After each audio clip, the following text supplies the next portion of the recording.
talk to Olalu so he wouldn't blow everybody up. And so, but Enki would not use nukes in space. It was part of the Federation laws against having nukes in space. So how did he get to the asteroid belt? He used water cannon, and he got into a desperate space with that because there was the ship was getting hotter and hotter, and the water was needed for the cooling system. Fortunately, they were right by Mars, and Mars had lakes at the time, and so they replenished their water. They reported Mars had a thin atmosphere at that time. This is 450,000 years ago, but you still needed to wear a helmet. They called them eagle helmets. They went on back down to Earth, circled Earth a few times to slow down, landed in the Persian Gulf, and there's a very famous carving showing Enki coming ashore wearing his scuba deal. So they slowed down, much like the Apollo missions used the Earth to slow down before they landed. So they had similar technology using rocket ships back in 450,000 years ago? Our technology, it was probably given to us. But I'm talking about the Anunnaki 450,000 years ago. That's right. We're using rocket ships, which That's is right. what we used during the more our age. We're still That's what I'm rocket saying. ships. What I'm saying is that I think it's jumping way, way ahead, but I think that our rocket ship technology was a knowledge transmission from the Anunnaki. But Okay. I don't want to. I would like to just continue the narrative in the order in which And things. by the way, thank you for listening here. It's Sasha, Lessons, and Janet with just way so much information that we are really interested in. You're listening to AweStation.com. He's an author, writer, anthropologist. Janet's part of the founders of Tantra Centers that we have here on Maui here, too. And they've got a great book out here and, of course, Aquarian Radio that we got to talk about at some time, too. We'll be right back. So I just want to, we'll just take a little break. So that we can rock and roll, but I want to talk about maybe we'll introduce Tantra and we'll introduce a little bit of Aquarian Radio. But this is great. I'm in awe. I'm listening to both of you. Okay, I've been waiting for this for a long time. I tell you, I want an autograph. I would be incredibly privileged of having an autograph copy of that. Sure. I just want to. I want you to know that I've changed some major things in the book, and on the back of on the back I have a major error because I thought that Nanar, one of the sons of Enki, was Allah. Okay. Oh. But my research is more and more leading me to think that it was Marduk, who was the son of Enki, who went crazy. He's the guy in the story who was promised he was going to be the king of everything, and then. That's what the show we're going to do today on our show is about too. Okay. Yeah, and I don't want to interrupt that. Two things. Well, then I want this one because this will be the collector's item because this is the one that wasn't quite right before you did the real thing. And the other thing that is mistaken is that Homo sapiens ever, and I corrected it on the show, Homo sapiens did not extinct Neanderthal. Neanderthal's still here. He's known as Alma, Yeti, Sasquatch, Bigfoot, and he's all over the parts of the. He just walked. He's got big, flat feet. His hands come to here, whereas our hands come to here. He doesn't have a chin. He doesn't have a neck. He got a big jaw. He's just as smart as we are. Okay, and they breed with humans, and the Russians had one in one of their villages, and we have this totally documented that the Neanderthals are still here. So those are the two major things that have added since. Okay, well then there's so much more that opens up. Do you remember where we left off here chatting a little bit? Oh yes, I do. Welcome back, AweStation. Sasha and Janet Lessons here, and what a lesson we are getting here in anthropology and things about the Anunnaki. Where were we? So we were at the point where the prince Enki has landed in the Persian Gulf, and he's trying to calm down his father-in-law, the deposed King Olalu, who's got the nukes aimed at Earth, and furthermore says he's got the gold that can save Nibiru from losing its atmosphere. So Enki's there to make pals, and he's doing a really good job of sort of calming Olalu down, saying everything can be worked out and so forth. Meanwhile, back on Nibiru, Enki's rival, his brother, the commander, the military man, Enlil, who later becomes Yahweh in the Bible. But the commander is saying, hey, to his father, Anu, hey, Dad, how come you gave this great job to Enki? It's not fair. I'm supposed to be your heir. You know, you shouldn't give him all the credit. He's going to be a big hero. He'll eclipse me. So Anu just had to get rid of this son. He was just too much trouble. Okay, Enlil, you go down there and you can take command of the mission, but just get off my back. And especially you keep saying that Enki hasn't found enough gold and there isn't enough there. Well, you go check it out yourself. And so the commander, Enlil, comes and he wires back, hey, Dad, I was wrong. There's plenty of gold here. Enki followed the trail of the gold in the Persian Gulf. We were going to just fish it out, but it comes from South Africa, and we're send some more guys, and let's get a whole thing going here. You put me in charge, I'm in charge, and so forth. Okay, so they start quarreling about who's in charge, and so finally Anu, the king himself, when Nibiru next nears the earth, comes down and he says, we're going to settle this once and for all. Let's draw straws.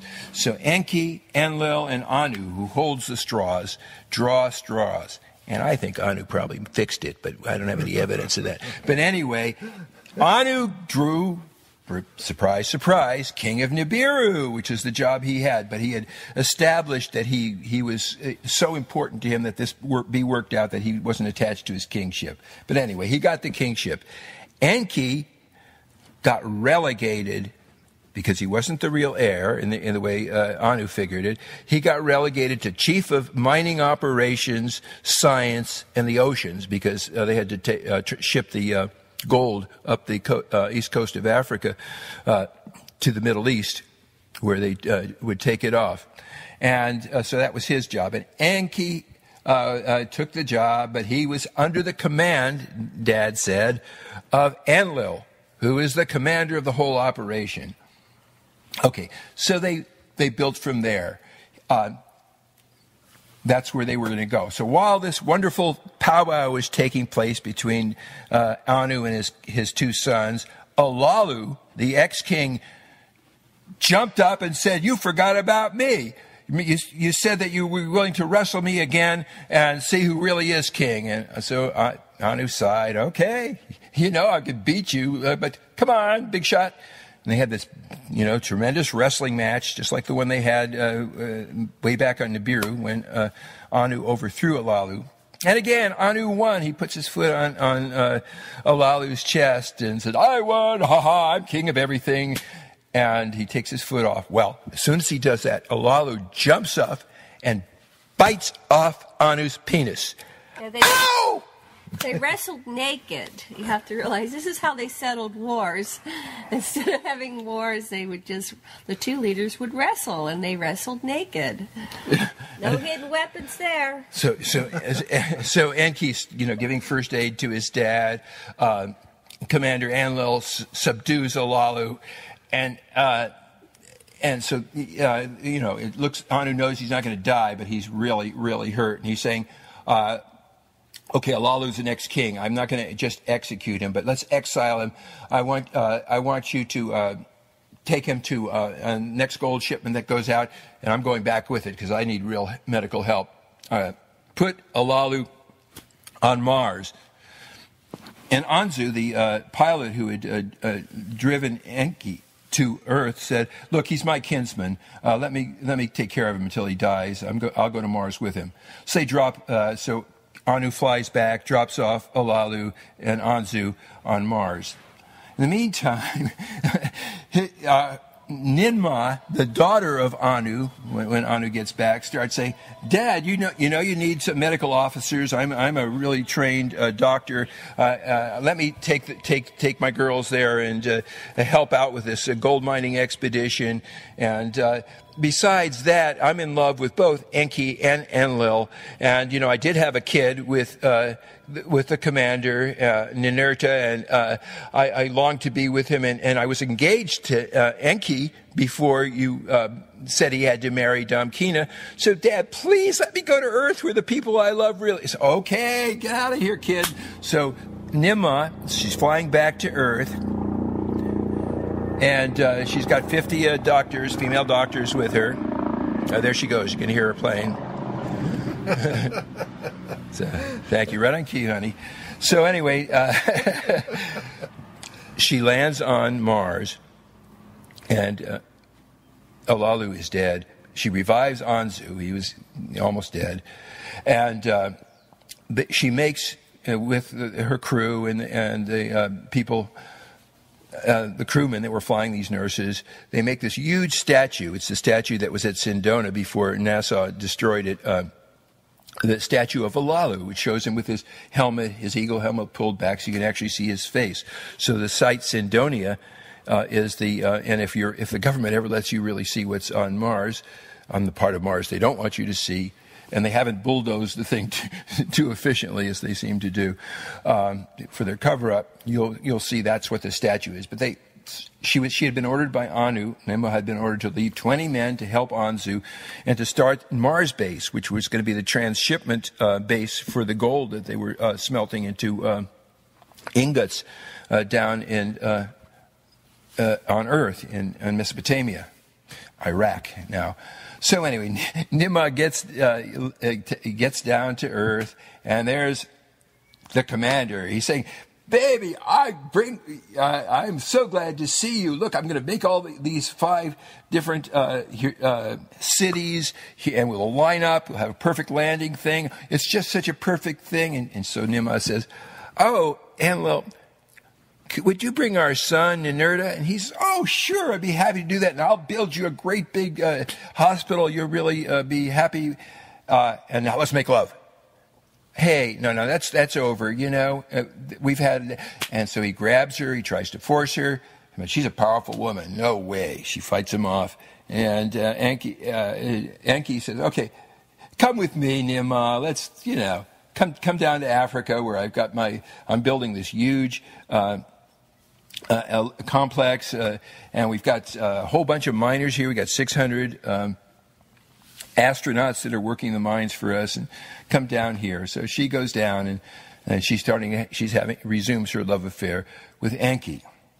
In the meantime, the astronauts that are mining the gold mutiny. They are tired of eating dirt.